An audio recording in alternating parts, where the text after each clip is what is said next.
Welcome back to Studio South Africa. I'm Nick Nash, as always, in Power Car Vision, change cars and all things motoring. Today, I'm going to tell you about this i20 1-liter N-line DCT that I have in front of me today. It's a very good offering, just that the pricing of the vehicle is a bit high, but when you look at the competition, it's actually not that high. We're going to speak about all that today. I'm going to tell you about the exterior look of the vehicle, interior look of the vehicle, exterior look of the vehicle, interior look of the vehicle. I'm going to speak about the overall drive because it has a very cheeky exhaust note, so you hear it on the upshifts and everything. Then I'm going to tell you about the pricing of the vehicle, speak about the competition, and most importantly, I'm going to introduce you to these guys. That's insurance. We're going to speak about that in the later end of the video. So I've had an i20 on test before, but I had the 6-speed manual, the one that had the halogen headlamps. I reviewed it in 2021, I think. So I'll put that video in the link description box below, because the overall look of the vehicle, my thoughts has changed a bit compared to that video. But in that video I did mention that I hate the fact that I'm paying, I think at the time the vehicle was close to 400,000 rand and it had no LED headlamps. In this one it has LED headlamps. So the top of the range i20 N-line, which is the one that I'm currently testing, has LED headlamps up front. You get those blacked out grille over here with your number plate centering over there. Then you get fog lamps. So I had this vehicle, I was not really worried about fog lamps being halogen until I went to the Suzuki Swift launch the past couple of days, and that vehicle is 200,000 rand cheaper than this vehicle, but it has LED fog lamps. Just something that I noticed, but you guys will tell me, am I nitpicking, am I not? Then you move on to the side profile of the vehicle. This vehicle, you get N-line badging over there.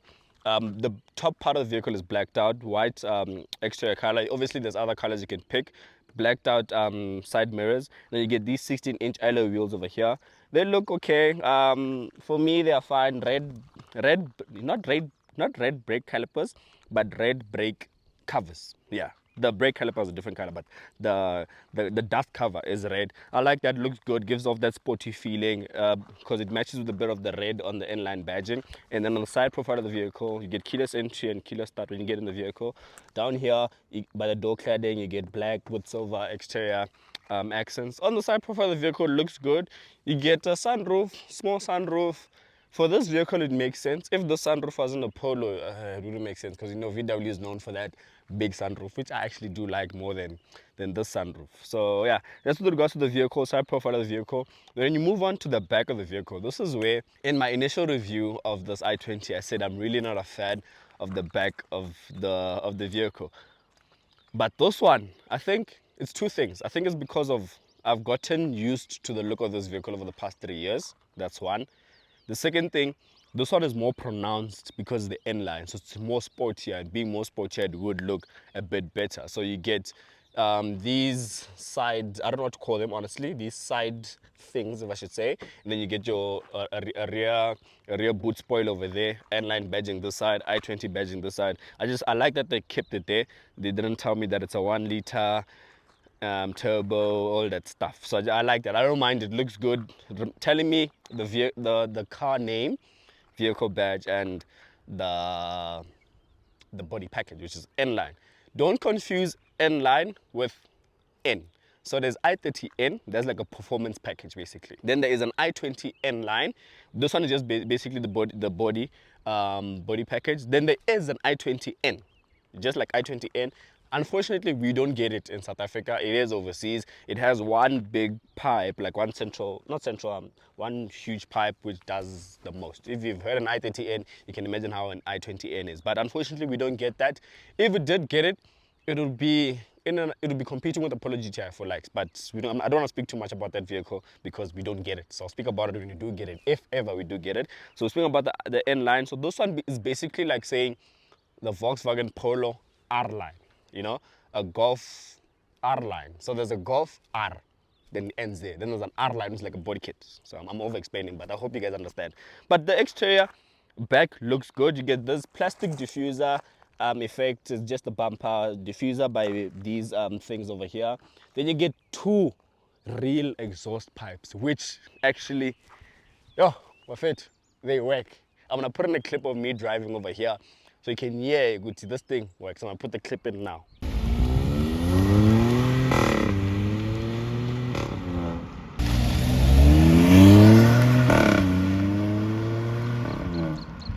you heard the vehicle. So those pipes actually do work. Rear end of the vehicle, it's okay. Still not a fan of the whole light design at the back, but yeah, let's get inside. Let me speak about what I like about the interior of the vehicle and what I don't like in terms of comfortability. So when you get into the i20, the interior of the i20, it looks good. Like, it's a very good place to be. Let me just put the ignition on. It's a very good place to be. I like the interior of this vehicle because, like, it looks good. So when you, first thing you'll notice is the whole steering wheel feel. Steering wheel looks good, feels good. It has these red stitching, giving off the sportiness of the vehicle. I like that. You get these good feeling pedal shifters and they're extended. So for reference, if you've been in like a Polo GTI, for example, these pedal shifters feel better and look better than pedal shifters you find in like a Polo GTI. But as regards to that, steering wheel feels good as well. I like it. Gets the job done. Up front, you get a digital instrument cluster. I say digital because obviously when you switch the car off, the whole screen goes black. But when you switch it back on, I can't change these designs that are up here. So it's like analog but illuminated basically. So I can only change here, which is showing me my fuel consumption, shows me fuel consumption, trip kilometer, average, so basically all that stuff. Then show me music, door lights. I can adjust a lot of things there in the center. That's with regards to where I am. You get an N badging here, so I like that about the vehicle. Over here you get your touchscreen infotainment system. I'm not sure how many inches this is. I'll put it on the screen if I do get it. But it supports Apple CarPlay and wireless. It supports Apple CarPlay, Android Auto wirelessly. I like that about the vehicle. You get a Bose badging over here. That Bose badging is to tell you that this vehicle has a Bose sound system. The sound system, let me just speak about it there. It's good.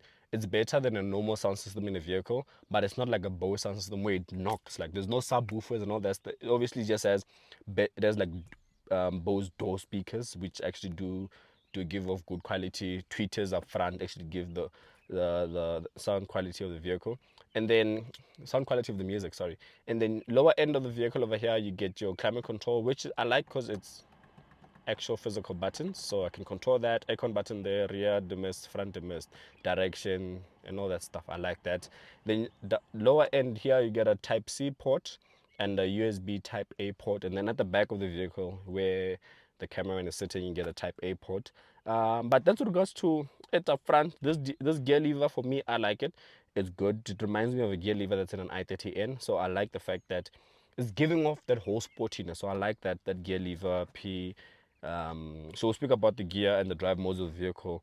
So that's with regards to where I am. When I spoke about comfortability or uncomfortability of the vehicle, is with regards to the seats. The seats are, for me, I don't like them at all. The first thing, I don't like the look of the seats, like the look, but I like the stitching or the detailing on the seats. The look of the seat itself, I'm not a fan, but the detailing in terms of the N badging, the red color, I like it. But comfortability, not where I'm sitting, but the upper part of my body, like the seat itself, is not comfortable. You don't get bolstering. I can't even adjust because for me it's a bit too hard and so a bit too pronounced, so I can't adjust that. So that's something that I don't like. But yeah, that's with regards to where I'm sitting. Let's just go to the back and speak about leg room and just show you the rear. So when you get into the back where I am, so this seat is behind myself. Leg room decent enough. Headroom, it's okay. It feels, actually, this is actually where it's a bit contradictory. I don't like sitting in front because of how uncomfortable it is over here. But immediately jumping into the back, it feels much better here than there. It's a bit of the Type A port over here. You have your climate control vents over here. I like the red detailing there. It matches the red that's all over the vehicle. The red on the door over here, the red on the seats over here. Unfortunately, this is what I actually wanted to show you guys. This, you don't get armrest and cup holders. So if I had a drink, I'd have to put it by the door. But unfortunately, if it's an open drink, it will spill by the door because I don't have that. And then it doesn't have a 60-40 split. Actually, it has. It looks like the whole bench opens up. I'm just gonna confirm. Oh, unless if. Oh, yeah. Looks like the whole bench opens up. Give me time, guys. Yeah, there we go. So it's the whole bench that opens up. This is a floor for me. Reference, if I have 3 people and we're traveling and the boot is full and I need to throw load, I can't have 3 people because the whole bench falls down instead of one side and the other side not falling down. So Hyundai, this is a big floor. Big floor. But yeah, let's go to the boot. You can see the boot from here. We're gonna go to the boot. I'm gonna tell you about the boot. Oh, there is a subwoofanyana there of a Bose sound system. Let's go to the boot. So now, moving on to the boot. I like the boot. Obviously, there's my jacket here. Let me just put this there. There's my bucket hat as well. Let me just put this there. The boot is decent enough. I'll put the boot capacity on the screen right now. Something that I actually like is it has this net. And I've spoken about nets in the boot before where you can put your things underneath. Actually, I can put my things like that. Yeah, what? Then they don't slide around. They don't move around. So I like that about the boots. Good feature. Doesn't look too big, but I was able to fit my suitcase in there before because I did use this vehicle when I went to the Swift launch. So I was able to fit a suitcase. I can fit 2 of my normal suitcases in a bit of a duffel bag. Here you get your Bose sub, but it's not the best of subs because I thought the vehicle didn't have a sub, but it clearly does have a sub at the back. So I stand corrected. I do correct myself. Maybe they could have done with a bit more of a punchier sub. Because when you're in the vehicle, you don't hear the sub at the back of the vehicle. You hear more of the door speakers on the tweeters. In vehicles that have quality sound system and quality subs, you can hear that this vehicle actually has a banging sub somewhere, whether it's at the back or under the seats. But that's with regards to that. Let's go for a drive, and then we're going to speak about the pricing of the vehicle and insurance.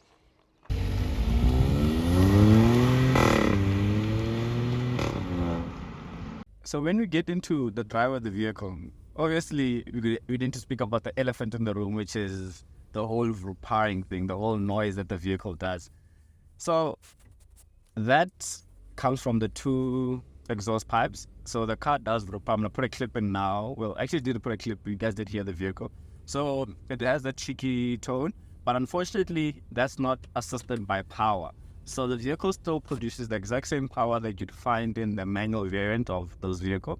Just that the only difference is the gearbox. So power-wise here, you're looking at a 3-cylinder, 1.2 turbocharged engine, which produces 90 kilowatts and 172 Newton meters of torque. For me, that's fine for the vehicle. It gets the job done. It's enough power. It's just that now when there's a whole element of the vehicle doing all the noise, the popping and stuff, that's when you actually essentially want just a bit more kick. But when you put your foot down, like now, you'll see, it's not really insane power or power that, not like Polo GTI power, let me put it for reference, or Swift Sport power. But the power is okay, it is decent. The Opel Corsa feels faster than, no, it is faster. It feels faster and it is faster than this. There's the Opel Corsa. With regards to the Polo that this competes with, which is the 85 kilowatt one, not really too sure about that on whether it is quicker or not. But that's how it competes with. Fuel efficiency of this vehicle, Hyundai, I'll put what they claim on the screen. I think it's in the mid sixes. So normally, just daily driving, I've been averaging around 8.3 in this vehicle, and it has nothing to do with the whole exhaust mode. I haven't been driving the vehicle like that actually. Then when I went to the airport, I did like a whole fuel economy test and put the car at like 115, 120 here and there, and over like 60 kilometers. The fuel efficiency actually went down so much, where I was averaging 5.7. And for me, in something this small is what you'd want to average. And also looking at the size of the tank is quite small. Overall, the car is okay to drive. The car does have drive modes. The car has an eco, a normal, and a sport. There's really never a need for you to actually chop and change those drive modes. The button is on those side. You drive it, put it into sport, it holds the gears a bit longer. You put into eco, it cuts down a bit of power. So I just kept it as a normal majority of the time, because as well, when you go into sport, it's just holding the gear. It's not giving you more power, so you don't feel like there's really a significant amount of power included when you change the drive mode. So for me, there's really never a need for you to go out of the different drive modes. Overall, drive the vehicle, it's okay. The wheel it's sitting on, it makes the drive and the road imperfections okay. It handles bumps quite good. It's not a hard ride. It's not a harsh ride. Turbo lag is there, but not as much. You can eliminate the turbo lag by by just downshifting. Simple as that. So that's in regards to the drive of the vehicle. Let's go speak about the price and everything else. But before that, let's do this. Hey. But yeah, let's go speak about the drive, no, the pricing of the vehicle and insurance and my overall thoughts about this vehicle and whether is this a good buy. So the important part of the review when it comes to the pricing of this vehicle, this car is priced at, and listen to me carefully because you guys are going to complain. I don't blame you. It's a lot of money. This car is priced at 467,500 rand. And if you take that amount of money and you go to the change cars vehicle finance calculator and you finance this vehicle over a period of 5 years, which is 60 months at an interest rate of 12.25% with no deposit, no balloon payment, listen to me carefully. You are going to be paying 10,458. So 10,500 essentially for this thing. Hey, 5 months of paying this car, you can buy a City Golf. I'm just saying. Sorry, I just had to include my car there. So the insurance part of things, you can get an insurance quote for this vehicle in 90 seconds through Naked. And the beauty of Naked as well is that this vehicle, I was able to, through the app without a phone call or anything, I was able to get an insurance quote for this vehicle just over 2,000 rand. If I feel like the access of this vehicle is too much because the base access is 7.5, if I feel like the 7.5 is too much, I can put it down to 5,000 or 3,500, but that will unfortunately increase my monthly premiums to 2,200 or to 2,400 rand. But yeah, that's with regards to this. So total cost of ownership of this vehicle, monthly repayment, including insurance, you're easily looking at a minimum of 12,500 rand. Oh, that's a lot of money. I get it because cars are expensive nowadays, but it's a lot of money, unfortunately. And is it justifiable? I can't really say. But when you look at the competition, a Polo R-Line, which this competes with, and I have to speak about the Polo R-Line that this competes with, that starts at 483,000 rand. And that's before you add the nice thing. So what I did to make it fair playing ground, I went to the VW website and I added what this has on the Polo. So I didn't spec the Polo to full spec. I spec'd it via what this has. So I spec'd the Polo with the standard 16-inch wheels. I didn't spec the LED matrix headlamps because it already has LED headlamps, so I kept it that. I spec'd the sunroof, which is like 16,000 rand on for the Polo. I spec'd, what else did I spec? Oh, the reverse camera, which is like 5,000 rand or 6,000 rand on the Polo. I spec the comfort package, which the comfort package is basically keyless entry and keyless start, which this has. And the comfort package, can't remember how much it was, but everything that I spec'd bar for bar with this vehicle on the Polo, it brought the Polo pricing to 527,000 rand. That's a lot of money. So it puts this in a good light, being cheaper than the Polo, but even this is still expensive. I personally, being the petrol head that I am, I'm gonna go buy a used vehicle. I'd rather buy a used Polo GTI for reference, or a used something for that amount of money. Brand new, 460 for this. It's a lot of money. And unfortunately, when you look at even the Opel Corsa, it's 460 vele. So everything that this competes with, they are there in terms of pricing. So it makes it tough for me to advocate for this vehicle. What I can advocate for this vehicle is basically when you buy it new, what you get. So you get a 5-year, 100,000 kilometer vehicle warranty, and then you get a 7-year, 200,000 engine and mechanical warranty. Then you get a 4-year, 60,000 service plan. So that is what I can advocate the Hyundai for. And the fact that it doesn't get stolen because that other bro gets stolen. But it's South Africa, guys, everything gets stolen. I'm sure even this would get stolen. But I've said what I need to say about this. You tell me, where would you spend your money? I am giving you, let's just say 500,000 rand. Are you buying a Hyundai i20 in line with a Vrupa? Are you buying a Polo 1 liter R-Line? Yeah, without the Vrupa. Are you buying a Opel Corsa without a Vrupa? What else does this compete with? Yeah, or are you gonna take that 500,000 rand and be like Nikki and either buy 10 City Golfs or buy a lekker demo vehicle, which is like a nice Polo GTI. Tell me where you're going. I know what I'm doing. I've just told you. Rather 10-seater Golfs than this, or a lekker demo used Polo GTI.